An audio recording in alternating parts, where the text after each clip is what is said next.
welcome along to Storybeard Story Cabin. Have you come along for a tale? Excellent. Our story today comes from China and is very, very old. It runs a little like this. Once upon a time it was, so long ago that no one knows when it was, that there lived in China a man who was the great advisor to the emperor. And he had all the trappings of his position, all the finery that such a position brings.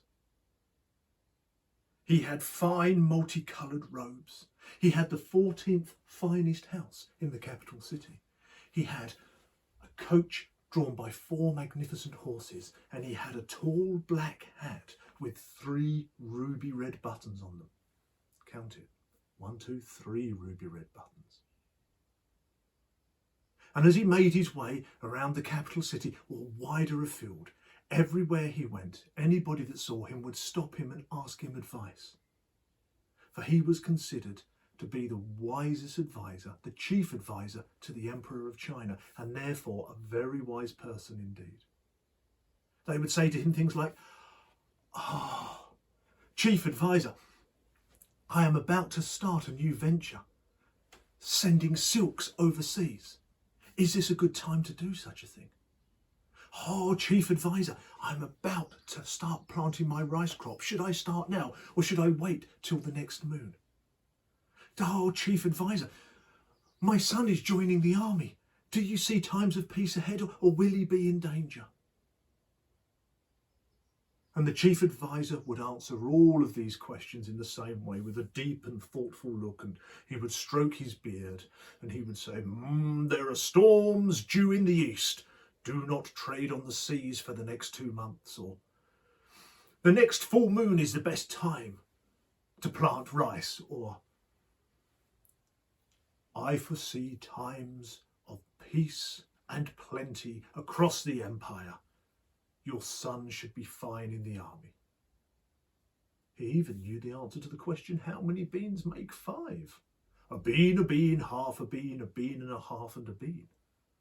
And not many people knew that, I can tell you. Now, on the day of our story, he was travelling back from a small town to the capital city in his coach, and the sun was beating down, and he got very hot indeed. So when they were on the outskirts of the city, the great advisor called his driver to stop the coach, and he got down and he went over to a little house that had some ground around it, marked off with a fence, where an old man was working. And he said to the old man, he said, "Excuse me, I wonder if I could trouble you for a cup of water. It is very hot." The old man said, "It is indeed. Bear with me a moment." And he went and he brought back out a cup of water for the great advisor. The great advisor took it and drank it, said, "Thank you so much," and went walking back to his coach. And he only just had his foot up on the first step of the coach when he thought, wait a moment, he didn't ask me any questions. Everybody asks me questions. I'm the great advisor. He went back over to the fence around the property, leant on it, looked down at the old man and said, "Excuse me, old man, you were kind enough to give me a cup of water. And as you may not have noticed, I have the black hat with the 3 ruby red buttons on it. So I was wondering if there was anything you would like to ask me." The old man looked up from where he was digging in a vegetable plot and he said, No, thank you," and went back to digging. The great advisor was amazed. He said, "Maybe you don't understand, but I am the great advisor. Everywhere I go, people ask me questions. Is there not something you would like to ask me?"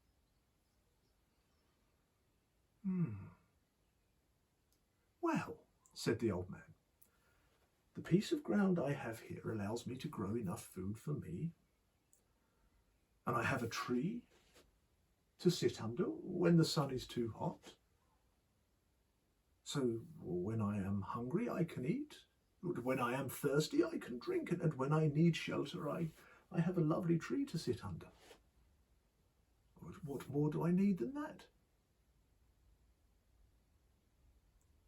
Is there not something you would like to ask me?" said the great advisor. "No, I don't think so. Would you advise me not to eat when I am hungry? Would you advise me not to drink when I am thirsty? Would you advise me not to shelter from the sun when it is at its height?" "No," said the great advisor, "of course not." "Well, then I think I am fine, thank you." The great advisor thanked the old man for the cup of water and went back to his coach and carried on back into the capital city, back to his 14th finest house therein. And as he went about his business in the following days, he did what he had always done. He stopped and he answered people's questions. But every time someone looked at him and said, "Oh, great advisor, I want to, oh, great advisor can, oh, great advisor can," he found what the old man had said playing in the back of his head. "When I am hungry, I eat. When I am thirsty, I drink. When I have need of shade, I sit under this tree." And he came to the realization that for all that he owned, in his heart of hearts, the great advisor was less content than the old man. And so he found himself in a very unusual situation. He found himself in a situation where he wanted to ask someone else a question. He returned to the small home of the old man and knocked on the door. And when the old man answered, he took off the black hat with 3 ruby buttons on it, and he bowed low before the old man and said, "What you have told me a few days ago has stayed with me, and I've realized that you are much more content than I. How can I find that peace, that sense of contentment that you seem to have?" "Ah," said the old man. "Well, the answer is simple, but doing it may be difficult. You should return to the city and go and see the emperor and bow low before him and offer him the black hat with the 3 ruby red buttons on it that you love so much, and explain you can no longer work as advisor. And then you must open your house to the poorest who live on the streets and let them come and live there.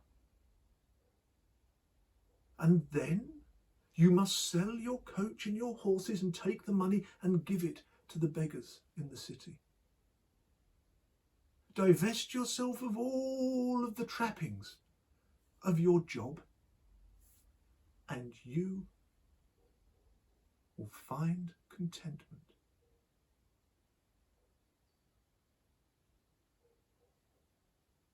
And so the great advisor did as he had been advised.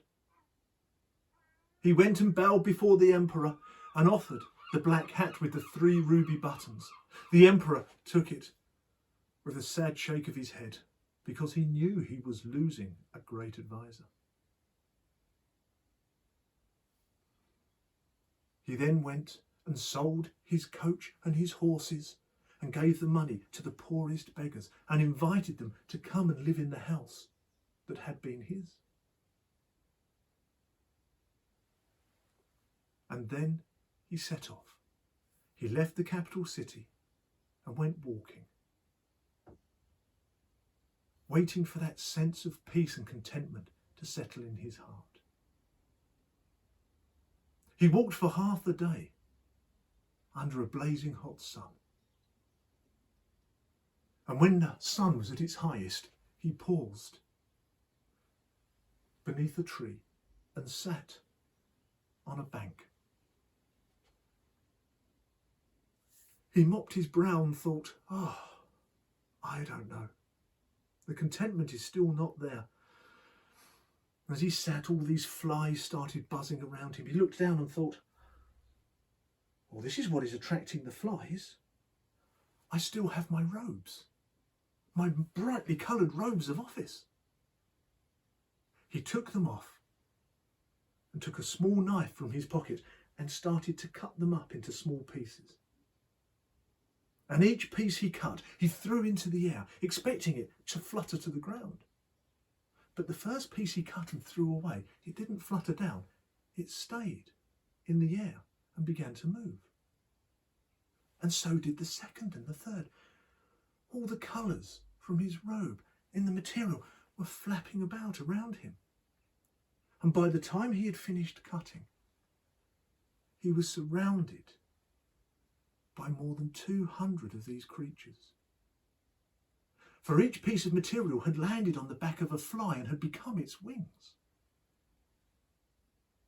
And as he sat there on the bank, the once great advisor felt contentment and peace in his heart. For given to him had been the gift of bringing butterflies into the world.